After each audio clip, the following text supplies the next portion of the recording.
आइए अब हम जानते हैं ठोस उत्प्रेरकों की कुछ प्रमुख विशेषताओं को। जैसे कि हमने जाना, अभी तक हमने देखा है कि जो ठोस अभिकारक होते हैं वो अभिक्रिया में इनका उपयोग नहीं होता है ना, यानी कि ये कंज्यूम नहीं होते।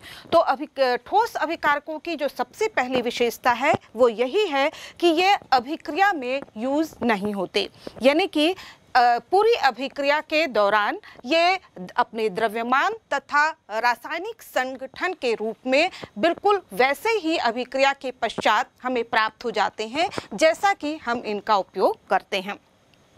इसके बाद दूसरी जो विशेषता है वो ये कि कोई भी उत्प्रेरक, ये ठोस उत्प्रेरक जो अग्र एवं पश्च अभिक्रिया, यदि अभिक्रिया उत्क्रमणीय प्रकार की है तो ये अग्र और पश्च अभिक्रिया को समान रूप से उत्प्रेरित करते हैं। और यहाँ पर हम देखेंगे इसी के साथ जो तीसरी विशेषता है वो ये है कि ये साम्यावस्था को ये शिफ्ट या विस्थापित नहीं करते हैं। साम्यावस्था जो है वो वहीं पर रहती है। साम्यावस्था हम उसे कहते हैं किसी भी उत्क्रमणीय अभिक्रिया में, जबकि अभिकारक तथा उत्पाद की जो सांद्रता में परिवर्तन होता हुआ हमें दिखाई नहीं देता है। तो साम्यावस्था वही रहती है, लेकिन चूंकि ये अभिक्रिया को तेज कर देते हैं, अभिक्रिया को गति प्रदान करते हैं, इसलिए साम्यावस्था समय से पहले, उत्प्रेरक की उपस्थिति में साम्यावस्था पहले प्राप्त हो जाती है, लेकिन साम्यावस्था शिफ्ट नहीं होती है। इसके बाद हम देखें जो अगला गुण है ठोस उत्प्रेरकों का, वो ये कि ये बहुत ही थोड़ी मात्रा में भी ये काफ़ी असरदार होते हैं, यानी कि इनकी बहुत ही थोड़ी मात्रा की आवश्यकता हमें उत्प्रेरण के लिए होती है। उदाहरण के तौर पर यदि हम देखें, जब हाइड्रोजन परऑक्साइड का विघटन किया जाता है प्लैटिनम उत्प्रेरक की उपस्थिति में, तो यहाँ पर जल बनता है तथा ऑक्सीजन गैस बाहर निकलती है। वहाँ पर जो हम प्लैटिनम उपयोग करते हैं वह प्लैटिनम धातु का अमाउंट होता है केवल 10⁻8 मोल पर लीटर। तो इतनी कम मात्रा में ही ये जो उत्प्रेरक हैं वो काफ़ी असरदार होते हैं। इसके अलावा एक और विशेषता है उत्प्रेरकों की, वो ये कि ये एक्टिवेशन एनर्जी, वास्तव में जो इन उत्प्रेरकों के द्वारा, हमने पिछले अध्याय में भी पढ़ा है कि उत्प्रेरकों के द्वारा जो अभिक्रिया को सक्रियता प्रदान की जाती है वो इसी सिद्धांत पर है कि ये जो एक्टिवेशन एनर्जी है उसको कम कर देते हैं, है ना। एक्टिवेशन एनर्जी जैसे कि हमने जाना वो कम से कम ऊर्जा होती है जो किसी अभिकारक के अणुओं को प्राप्त करनी आवश्यक होती है, तभी वह उत्पाद में परिवर्तित हो सकता है। उदाहरण के तौर पर हम यहाँ पर हाइड्रोजन परऑक्साइड का उदाहरण ही ले सकते हैं। जब हम उत्प्रेरक का उपयोग नहीं करते हैं तब यहाँ पर जो एक्टिवेशन एनर्जी होती है वह होती है 76 किलो जूल पर मोल। लेकिन जब यहाँ पर हम प्लैटिनम उत्प्रेरक का उपयोग करते हैं तो उसके द्वारा एक्टिवेशन एनर्जी को कम कर दिया जाता है और ये हो जाती है सक्रियण ऊर्जा केवल 57 किलो जूल पर मोल।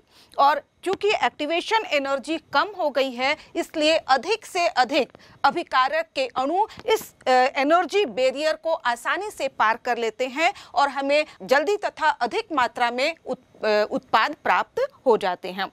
तो इस तरह से हम देखें कि ये सभी जो ठोस उत्प्रेरक हैं उनकी सामान्य विशेषताएं हैं। इसके अलावा ठोस उत्प्रेरकों की कुछ और भी महत्वपूर्ण विशेषताएं हैं, उसमें दो प्रमुख हैं। एक है इनकी सक्रियता। जो ठोस उत्प्रेरक होते हैं इनकी सक्रियता या इस बात पर निर्भर करती है कि इनका जो रसाशोषण यानी कि केमिजॉर्प्शन कितनी प्रबलता से हुआ है, क्योंकि जब ये सरफेस पर मजबूती से जाकर बंध बनाएंगे तभी इनके बीच जो अधिशोषित होंगे मजबूती से, तभी इनके बीच जो माध्यमिक उत्पाद बनना तय होता है या माध्यमिक उत्पाद बन पाता है। इसके अलावा तथा ये भी बात है कि बहुत ज़्यादा प्रबलता से भी इन्हें नहीं अधिशोषित होना चाहिए, क्योंकि यदि बहुत ज़्यादा प्रबलता से अधिशोषित हो जाएंगे तो फिर आसानी से जो उत्पाद बना है वह अधिशोषण सतह को छोड़कर निकल नहीं पाएगा, और इस वजह से जो आने वाले अभिकारक अणुओं के लिए जो अवेलेबल क्षेत्र है, स्थान है, वो कम पड़ जाएगा, और इस तरह से जो रासायनिक अभिक्रिया की दर है वो कम हो जाएगी। यदि हम हाइड्रोजनीकरण अभिक्रिया का उदाहरण लेकर देखें तो ये देखा गया है कि जो हाइड्रोजनीकरण की क्रिया को उत्प्रेरित करने में खासकर संक्रमण धातुएं काफ़ी अच्छी उत्प्रेरक होती हैं। यहाँ पर हम देखें कि आवर्त सारणी में समूह 5 से लेकर समूह 11 तक के जो तत्व हैं इनकी सक्रियता काफ़ी अधिक होती है। विशेषकर हम देखें, जब भी आप देखेंगे कि हाइड्रोजनीकरण की क्रिया हो रही है तो हमें निकेल, प्लैटिनम, पैलेडियम यही धातुएं ज़्यादा उपयोग में होती दिखाई देती हैं, क्योंकि इनकी सरफेस पर ये बहुत अच्छी तरह से हाइड्रोजन तथा अन्य अणुओं को अधिशोषित करने की क्षमता रखती हैं। इसके अलावा यहाँ पर हम देखें कि जो इनकी प्रायः देखा जाता है कि जो उत्प्रेरक होते हैं वो अभिक्रिया को सक्रियता प्रदान तो करते हैं, लेकिन किसी रासायनिक अभिक्रिया को प्रारंभ नहीं कर पाते। लेकिन इसके भी कहीं कहीं पर अपवाद हैं, क्योंकि हम देखें कि जब हम हाइड्रोजन गैस और ऑक्सीजन गैस दोनों को मिलाते हैं सामान्य ताप पर 25 डिग्री सेंटीग्रेड तापमान पर, तो इनके बीच कोई अभिक्रिया नहीं होती है। लेकिन जैसे ही यदि हम इनके मिश्रण में एक प्लैटिनम का तार डाल दें तो वैसे ही जल बनता है और काफ़ी ये एक्सप्लोसिव होता है, विस्फोटक रूप से ऊष्मा बाहर निकलती है। तो इस तरह से कहीं कहीं पर हमें अपवाद भी देखने को मिलते हैं, जहां पर उत्प्रेरक की सक्रियता हमें दिखाई देती है। इसके बाद जो दूसरी विशेषता होती है, महत्वपूर्ण विशेषता है उत्प्रेरकों की, वो है वर्णात्मकता या चयनात्मकता या सेलेक्टिविटी। ये कहेंगे किसी भी उत्प्रेरक की चयनात्मकता या सेलेक्टिविटी किसी अभिक्रिया को दिशा देकर एक विशेष उत्पाद बनाए जाने की क्षमता है, जबकि उन्हीं परिस्थितियों में भिन्न भिन्न उत्पाद बनाना संभव है। उदाहरण के लिए यदि हम देखें कि हम हाइड्रोजन गैस तथा कार्बन मोनोऑक्साइड गैस से प्रारंभ करके देखें तो यहाँ पर हम देखेंगे कि भिन्न भिन्न उत्प्रेरक उपयोग करने पर हमें भिन्न भिन्न उत्पाद प्राप्त होते हैं। जैसे कि यदि हम कार्बन मोनोऑक्साइड और हाइड्रोजन गैस की जब हम क्रिया कराएं और उत्प्रेरक के तौर पर हम निकेल धातु लेते हैं तो हमें उत्पाद के रूप में मीथेन गैस तथा प्राप्त होती है तथा जल प्राप्त होता है। लेकिन इन्हीं अभिकारकों यानी कि कार्बन मोनोऑक्साइड और हाइड्रोजन गैस को लेते हुए ही यदि हम उत्प्रेरक बदल दें, यदि हम कॉपर धातु तथा zinc oxide, chromium oxide bed उत्प्रेरक के तौर पर उपयोग करें तो हमें जो उत्पाद मिलता है वो पहले की तुलना में बिल्कुल अलग मिलता है और हमें मेथेनॉल प्राप्त होता है। इसी तरह से यदि हम इन्हीं अभिकारकों को लेकर केवल कॉपर धातु उत्प्रेरक के तौर पर उपयोग में लाते हैं तो हमें एक तीसरे प्रकार का उत्पाद प्राप्त होता है और वह होता है फॉर्मेल्डिहाइड। इस प्रकार हम देखते हैं कि उत्प्रेरक का कार्य काफ़ी विशिष्ट होता है। एक उत्प्रेरक किसी एक अभिक्रिया के लिए उत्प्रेरक के तौर पर कार्य कर सकता है तो वही उत्प्रेरक किसी दूसरी अभिक्रिया को उत्प्रेरित करने में असमर्थ भी होता है। इसी प्रकार का एक और वर्णात्मक उत्प्रेरण होता है आकार वर्णात्मक उत्प्रेरण, जिसे हम जियोलाइट के उदाहरण के द्वारा समझते हैं। वह उत्प्रेरकी अभिक्रिया जो कि किसी उत्प्रेरक के रंध्रों के आकार या उनकी संरचना तथा अभिकारकों के अणुओं के आकार एवं आकृति पर निर्भर करती है, आकार वर्णात्मक उत्प्रेरण कहलाती है।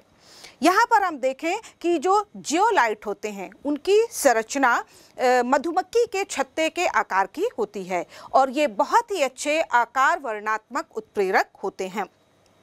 यदि हम इनकी संरचना देखें तो ये सूक्ष्म रंध्रीय एल्यूमिनोसिलिकेट्स होते हैं, जिसमें कि जो सिलिकेट की जो संरचना होती है हम जानते हैं, इसमें सिलिकेट की जो त्रिविमीय संरचना होती है, जिसमें कि आप देख रहे हैं कि एक सिलिकॉन परमाणु 4 ऑक्सीजन परमाणुओं से घिरा होता है। इस त्रिविमीय संरचना में यहाँ पर कहीं कहीं पर सिलिकॉन के जो परमाणु हैं वह एल्यूमिनियम के परमाणुओं के द्वारा प्रतिस्थापित हो जाते हैं और इस प्रकार हमें एल्यूमिनियम, ऑक्सीजन, सिलिकॉन इस प्रकार का ढांचा प्राप्त होता है, जिसे हम एल्यूमिनोसिलिकेट कहते हैं। यहाँ पर जियोलाइट में होने वाली जो अभिक्रियाएं हैं वह अभिकारकों के कणों के आकार एवं आकृति के साथ साथ जियोलाइट के जो कैविटीज हैं, उनकी रंध्र हैं, उनकी संरचना पर भी निर्भर करती हैं। वैसे तो जियोलाइट प्रकृति में पाए जाते हैं, लेकिन विशेष आकार की रासायनिक अभिक्रियाओं या अधिशोषण अभिक्रियाओं को संपन्न करने के लिए जिस प्रकार के अभिकारक होते हैं, उनके कणों का साइज होता है, उनका आकार होता है, उसी के आधार पर उन्हीं के आकार के रंध्रों के आकार के जियोलाइटों का संश्लेषण भी किया जाता है। आजकल हम देखें तो पेट्रो रसायन उद्योग जो है वहाँ पर जियोलाइटों का बहुत अधिक उपयोग होने लग गया है, जहाँ पर जिसका एक उदाहरण है ZSM-5।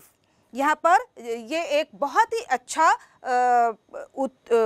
वर्णनात्मक उत्प्रेरक होता है, जिसमें कि इसका उपयोग हाइड्रोकार्बनों के भंजन या जिसे हम कहते हैं क्रैकिंग या पैरोलिसिस तथा समावयवीकरण के द्वारा विभिन्न प्रकार के हाइड्रोकार्बन्स प्राप्त किए जाते हैं, हाइड्रोकार्बनों का मिश्रण प्राप्त किया जाता है और फिर इन्हें सीधे ही पेट्रोल यानी कि गैसोलीन में परिवर्तित किया जाता है। तो इस तरह से हम देखते हैं कि जो जियोलाइट है उसका आकार वर्णनात्मक उत्प्रेरण की वजह से पेट्रो रसायन में काफ़ी अधिक महत्व है।